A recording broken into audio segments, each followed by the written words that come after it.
Greetings, YouTube. You have no idea how much I wish it were already November 8th and this absolute abomination of an election cycle were over, but it's not.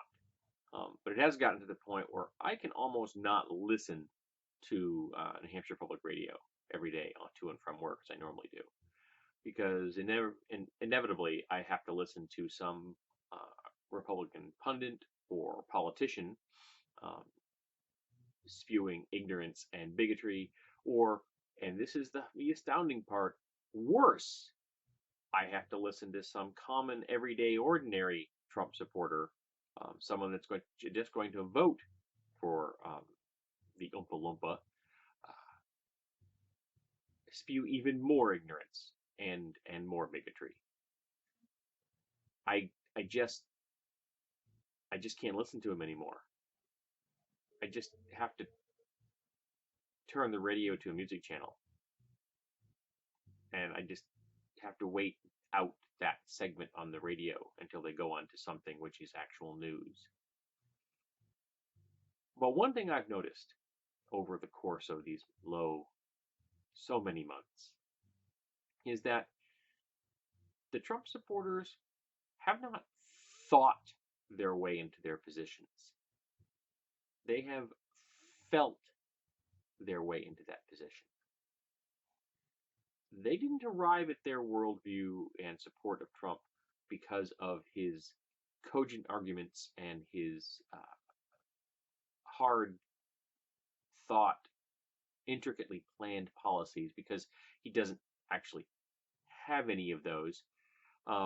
No, they've felt their way into their position because he presents a strong father figure.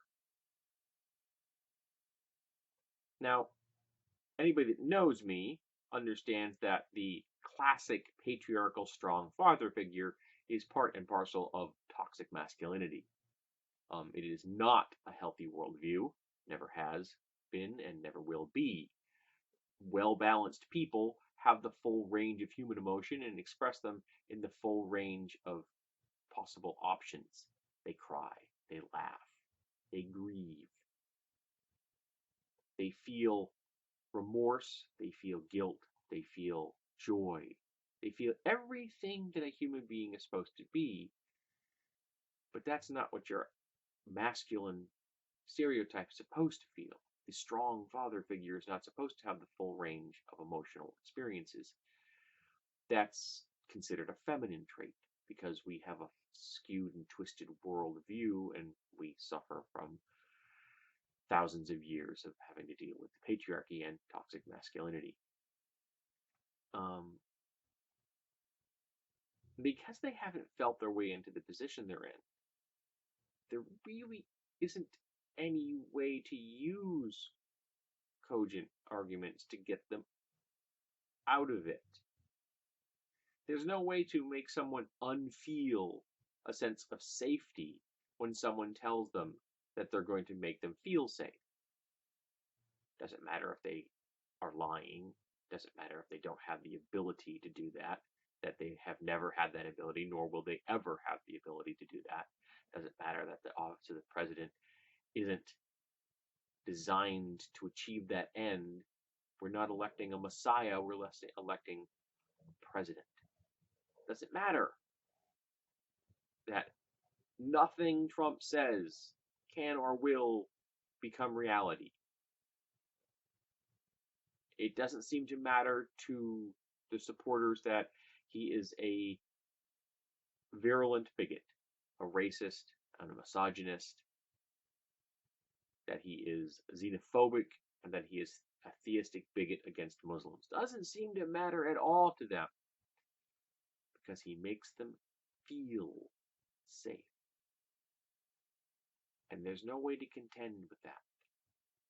He's appealing to the privileged distress of all the white folks out there who don't want to realize that we are in a more diverse world in 2016 than we were in 1956. They want to return to a world where white people were absolutely in power as opposed to almost absolutely in power as they are today, where They never had to think about minority groups. They never had to think about women's rights. They never had to think about minority religions. They never had to think about the LGBTQ community, where these groups were not even considered real humans, which is how the Republican Party treats them, as not real humans. And Trump appeals to that privileged distress. He appeals to their feelings. And there's no way to get them out of their position. And it breaks my heart.